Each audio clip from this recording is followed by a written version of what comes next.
sabi kasi naman nila, huwag lang daw po sa LTO kasi kwan. Ano nalihan? Ano sabi? Sabi kasi sa Rusi, huwag ko lang daw i-kwan ang LTO i-impound daw nila. Oo nga, huwag lang sa LTO. So kaming mga pulis okay lang daw, ganun ba? Anong kasi sir, yung batas natin pinapatupad ng LTO. Pinapatupad din namin as a traffic police officer. Kaya kaganyan, ang orientation natin after 7 days grace period at wala pa siyang ORCR, hindi na po pwedeng gamitin. Huwag na nating ilabas.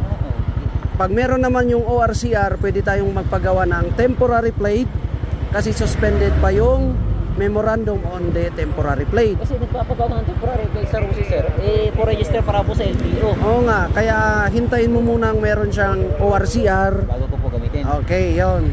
Para at least hindi ka mahuli ng unregistered. Ay, sige sir.